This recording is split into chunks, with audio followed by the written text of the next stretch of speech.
En esta ocasión seguiremos elaborando esta metodología de tablas de la verdad, esta manera de llegar a un resultado válido o inválido a partir de un juego de variables y operadores.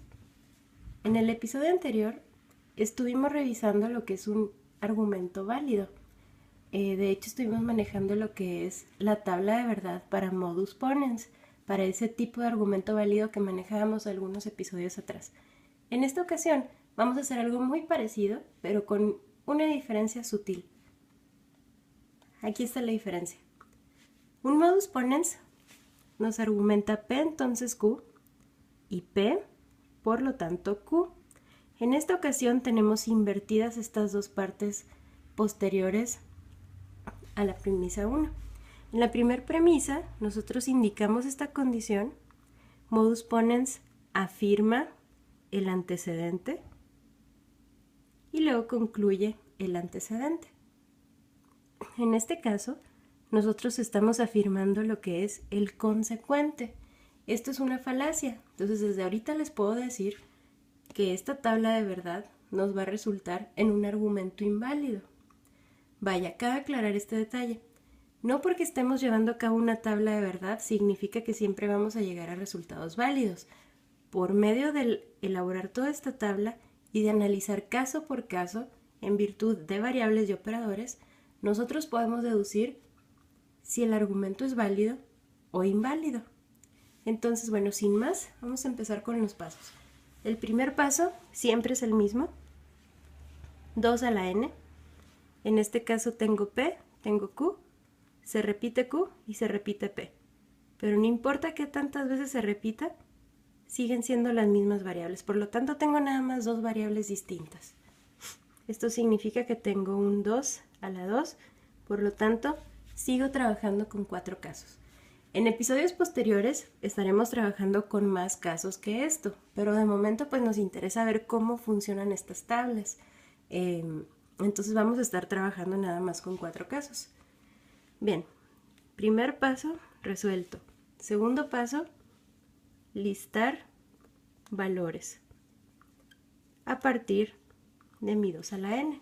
Entonces tengo 4 casos en los que yo voy a listar todas las posibles situaciones en las que P o Q puedan ser verdaderas o falsas. Entonces empezamos, verdadero, verdadero, falso, falso, verdadero, falso, verdadero, falso. Cuidado, aquí me topo Q y bajo Q no voy a volver a empezar con esta manera de determinar los valores. Tengo que ser consistente con este listado de aquí. Entonces BF, BF, ¿sí? P, nuevamente, consistencia. Como lo listé bajo P, lo tengo que repetir de este lado.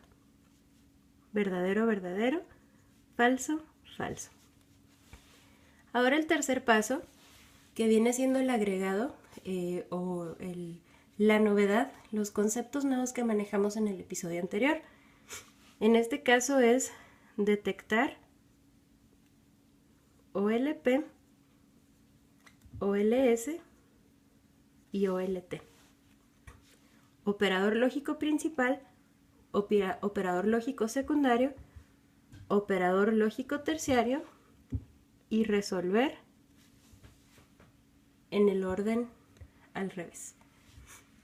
Entonces vamos a identificar cuál de estos 3 operadores está juntando todo el argumento. Bueno, detectamos este operador. ¿Por qué? Porque está uniendo todo esto con esto. Por ejemplo, este operador nada más está uniendo Q con P, entonces Q.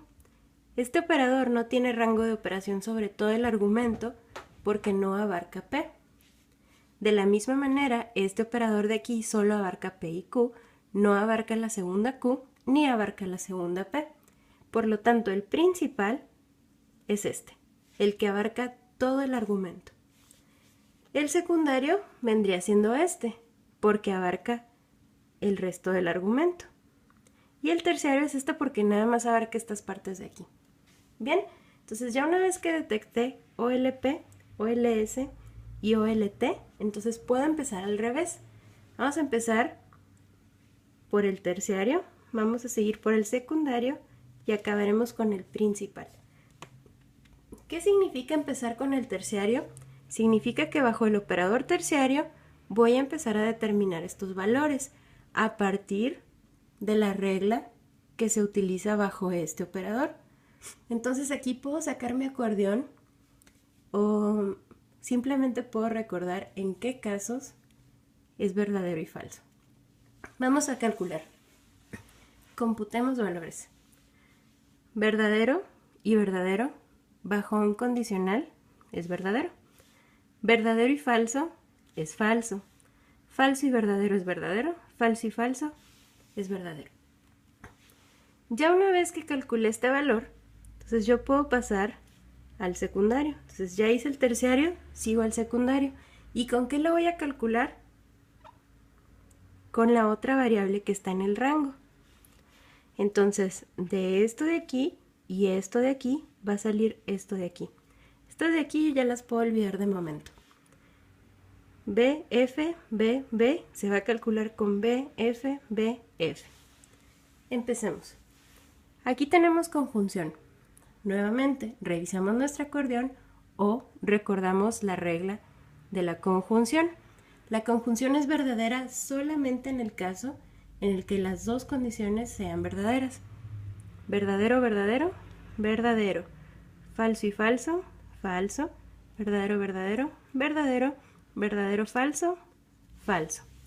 Bien, ahora que tengo la tabla de verdad del operador lógico secundario, puedo pasar a calcular el principal con esta obtención de aquí y con este listado de aquí. Nos topamos nuevamente un condicional. Entonces ya estamos en este paso. El condicional, nuevamente, vamos a calcularlo. Verdadero y verdadero es verdadero. Falso y verdadero es verdadero. Verdadero y falso es falso. Falso y falso es verdadero. ¿Qué pasa aquí? Vamos a ver qué tipo de argumento nos hemos topado. Este argumento, a pesar de que tiene 3 casos en los que puede ser verdadero, tiene un caso en el que va a ser falso. Existe una posibilidad en la que este argumento de aquí no se sostenga. Por lo tanto, el argumento es inválido. Argumento inválido. Con que exista al menos un caso, se invalida el argumento. Desde luego que este es un caso contingente, ¿no? Hay casos en el que sí se pudiera manifestar, pero ya con el hecho de que quepa esta posibilidad, yo ya tengo un argumento inválido. Ya no es un argumento que me lleve directamente a la validez. Entonces, al toparme un argumento inválido, ¿qué significa? Que esto de aquí pues es una falacia. Esto de aquí es la falacia que llamamos afirmar el consecuente. Es como esa falacia que estarán visitando en la sección de otras lógicas. Y bueno, de momento seguimos trabajando con estos conceptos de rango a partir de los paréntesis y a partir de los operadores. Y ahora tenemos un ejemplo de invalidez. Una tabla de verdad también me puede llevar a la invalidez. Depende de cómo jueguen estas variables con estos operadores y con el orden de operación, que yo puedo llegar a una verdad o me puedo dar cuenta de cuando el argumento es falso. De esta manera yo ya sé que si argumento de esta forma, yo estaré diciendo mentiras. Y bien, esta es una muestra de tabla de verdad inválida bajo 2 variables y detectando el rango. En el siguiente episodio vamos a trabajar más ejemplos de resolución de tablas.